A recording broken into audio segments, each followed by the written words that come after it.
Hey everyone, welcome back. We're hopping back into our game with the Late Age Ulm. It is turn 35 in The Sound and the Fury. And if you recall last episode, we ended with sieging Lemuria. So we have a message from Lemuria. Let's not kid ourselves. You're just role-playing as Abyssia to my Marignon and Utguards. Well, you. I don't actually know what that means. That said, you'll find that once you take the fort, I no longer border you, except in provinces you used to belong to. Utguard, which, sure, do take those. So really, unless you plan on fighting me by teleporting your armies over here, I'm not really concerned about you outside of the thrones. Especially that Juicy Sage province on your border. Just wanted... that just spawned another Juicy Castle site. You totally should take that one, if I manage to put it under siege. Under the pretense of removing Lemuria, of course. I'm sure Utguard understands. So he's pretending to kind of be my ally. We're not gonna have that.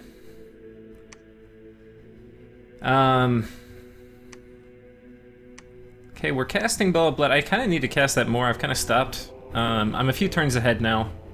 I'm gonna kind of catch us up, but that is a bit unfortunate. We found a maze, though. That's really good. That's an Astral 2 site. And down here, we've got some raiding. Well, we're not gonna watch all these. So, Lemuria successfully raids with his thugs. He's got a Cloud Mage here. Here we have... it looks like an... let's check this out. I think that was this battle.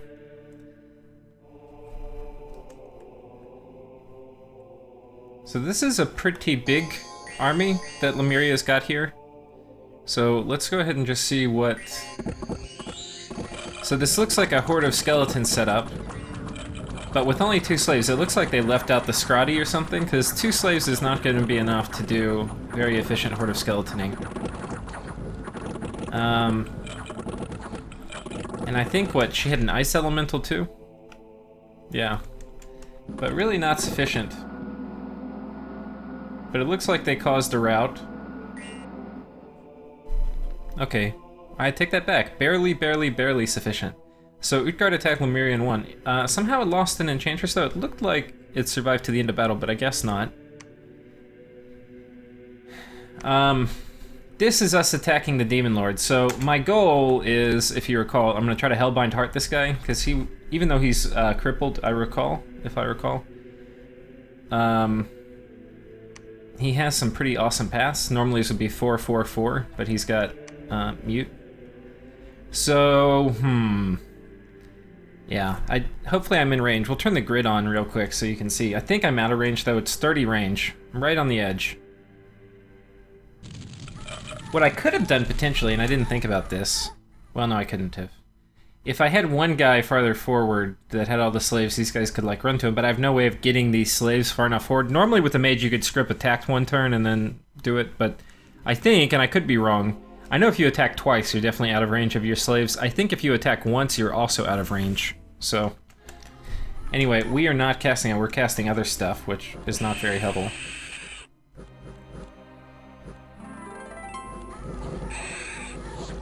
Yeah, we're casting Summon Imps and Reinvigoration. Not terribly useful here. We should have just jumped in and killed him, but anyway. And he ran. So, all in all, that did not... We could have taken that easily, but we... And much earlier, and gotten all the income from that province. But we were holding out to try to get this guy, and turns out we failed.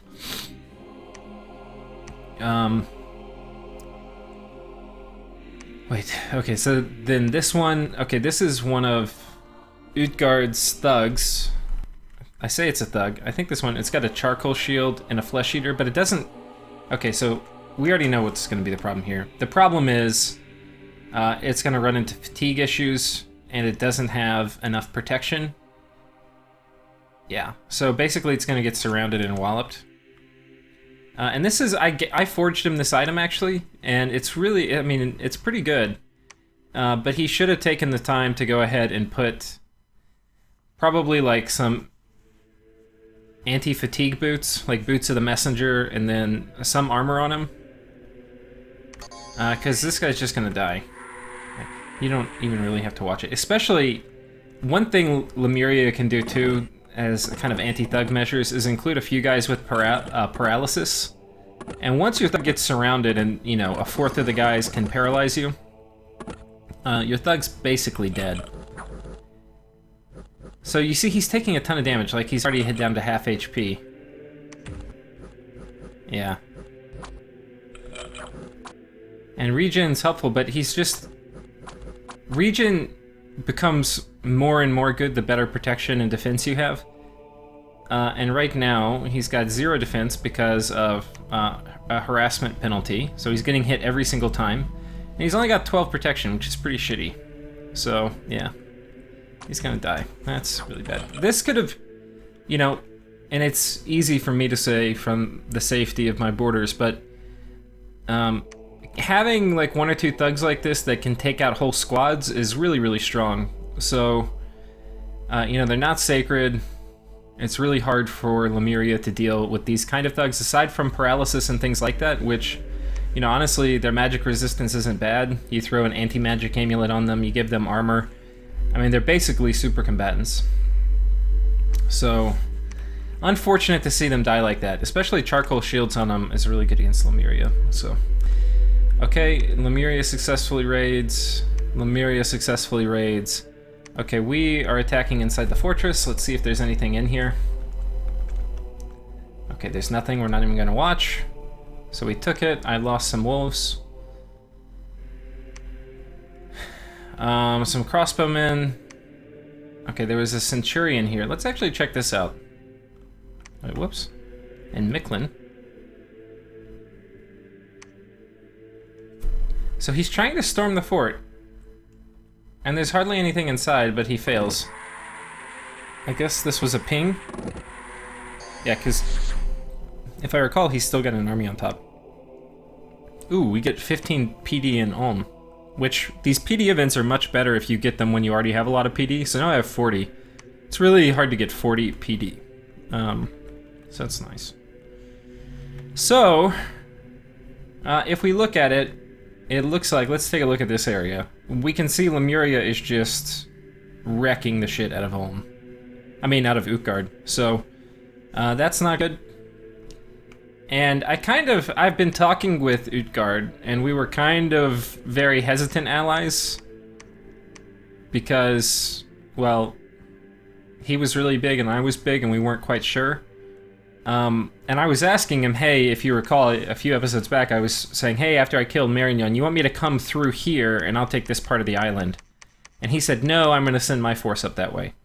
That was probably the wrong move. He probably should have let me through. Because what's happened is he split his force up. He has a big force here, and then he had a big force here. And essentially, he's been split, and each of his smaller forces has been taken out. And with his big armies off the table, he's no longer able to kill the big armies, which means that Lemuria can then rampage through his lands, taking forts, and then split up into smaller armies too. So, taking this was a really bad idea. But conversely, he was worried about me taking this and getting any bigger. Though I think it's hard. He was in a tough situation because it is dangerous that I get this and get bigger. But I kind of don't want to because in terms of my power curve, I'm not peaking yet. Like my power curve, I'm going to peak later. And I don't really want attention from everybody else. So in like a year, I'll want to be as big as I can because I'll be kind of nearing, I mean, let's be honest, Ulm doesn't really peak in their power curve. They just get bigger and bigger. But I'll be strong enough in a year where I'm okay with more attention and I want more land. But for now, I don't really want it. So he could have brokered some deal here. Sorry, just had a spam caller call me. Yeah, so he could have brokered some kind of deal where maybe Erythra could have taken some of this land and I wouldn't have gotten that much of it, and I would have been really happy, and then he could have focused down here. If he just got if he got these forts from Lemuria and then struck peace with Lemuria, and then focus some of his energies on me, he couldn't take all of his energies on me because he would need to defend these, because Lemuria would kind of hold a grudge and would probably take these back. but that would probably be ideal. But instead, he spread himself out, and he's going to lose. He's not going to be able to keep anything he gains up here. So anyway, some of the kind of meta strategy there. In terms of this turn, we're going to research and blood hunt and patrol. I expect there's some bad stuff here. Actually, should have put PD in it, but I didn't. I don't really want to attack him yet, but we're just going to camp out here, because I'm expecting that this army is going to get sucked back south again. And Lemuria is also going to be raiding and shit from the ocean. So, I don't know. Don't think this is going to turn out well for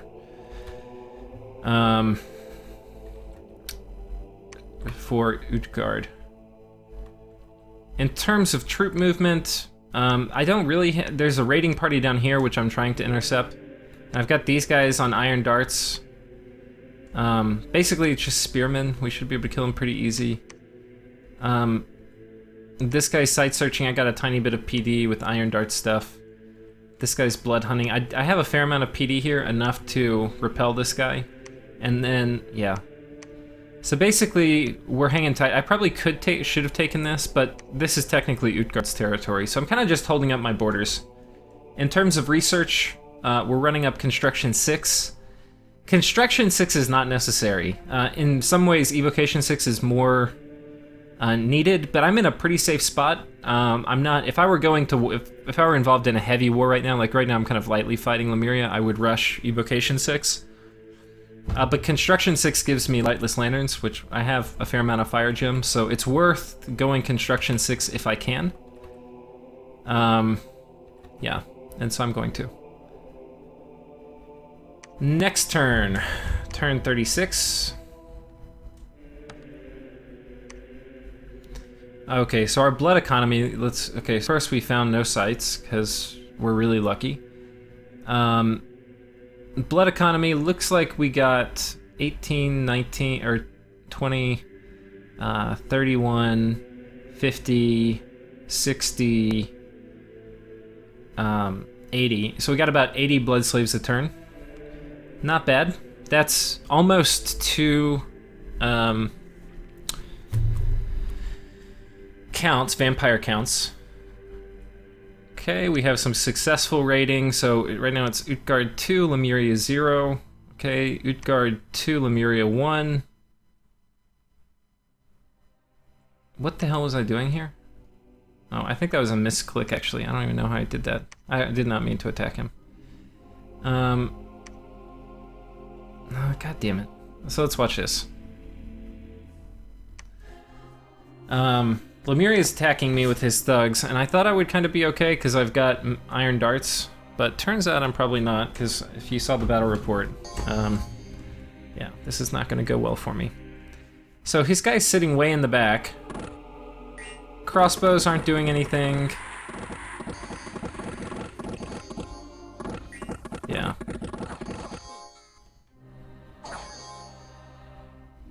PD routes, thanks PD.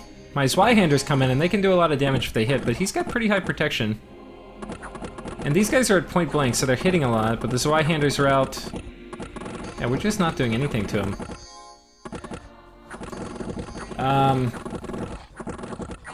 You know, actually Earth Meld would be pretty good here.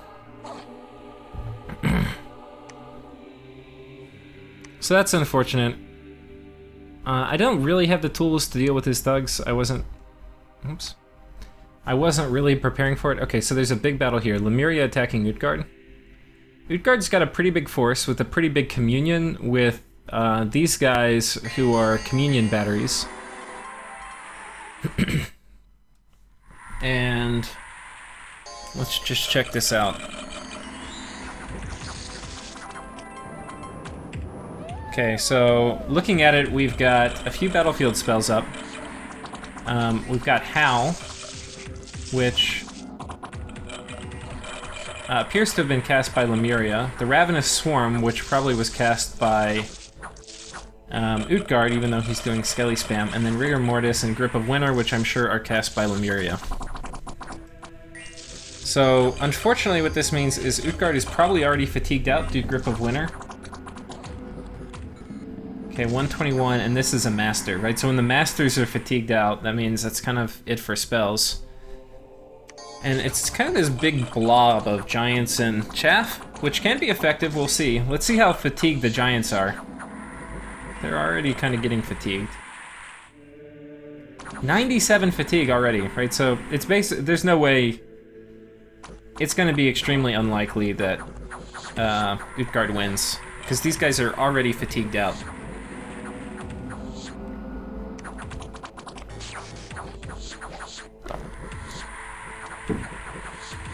Throwing up relief or something would be big. It's pretty high, but they already went to enchantment, and relief is enchantment, so something they could consider. Something I should consider. I don't really have great nature access, though I do have the occasional, very occasional astral nature random, which can hop into communions. I need more mages, I think. Okay, I'm gonna speed forward through this, and basically, oh, the undead chaff might have swarmed their way through enough. Oh man, look at this.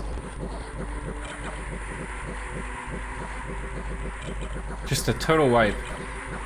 So they could have won. Right, so this was actually a pretty close battle. Whoops. Okay. So here's the battle report. Lemuria lost some stuff. They lost a few of their crystal sorceresses. Some of their Jaguar tribe priests. Some Grand Lemurs. I think these guys cast Swarm. Some Grand Lemurs. Whoops, the Hydromancer was the one that dropped Grip of Winter. And yeah, some ghosts. The ghost losses actually were pretty trivial. And then Utguard lost everything. So kind of a disaster, especially losing these mages. When you lose these mages, they're really, really hard to replace. You cannot replace them quickly. But they do take Micklin. So, now Utgard's in a tough situation. He has some lands that are definitely worth defending. These generate a fair amount of income, so he kind of needs to keep these guys up here, but he's going to lose his Heartland. So he's kind of screwed. Yeah. Wish I could help. There's not very much I can do. Lemuria has been doing hard diplomacy. He's been telling everyone that I'm getting a lot of thrones, and he's also negotiated peace with Erythra and Abyssia, which is unfortunate.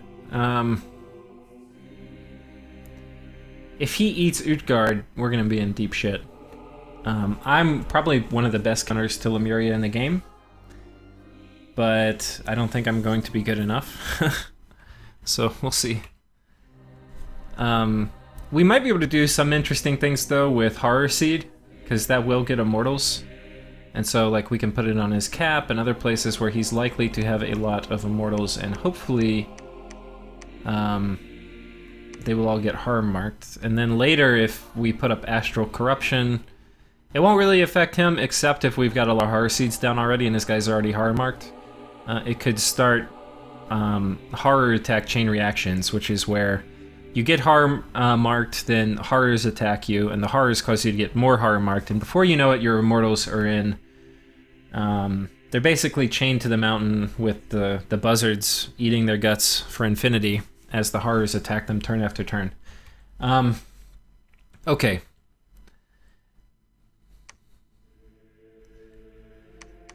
So we're casting Sanguine Heritage. We're sneaking some of our Sanguine Dowsing Rods. We're really trying to get our blood economy going. This is the part of the game where our blood economy really starts to scale. The way I'm getting more of these guys is I'm empowering them and giving them Skull Staffs, which is what I'll be doing until I hit Blood 7. When I do Blood 7, it's going to be just cheaper to make Vampire counts. I mean, Vampire Lords every time I want another Vampire count summoner. But for now, we can't wait. We're not going to wait until we hit Blood 7.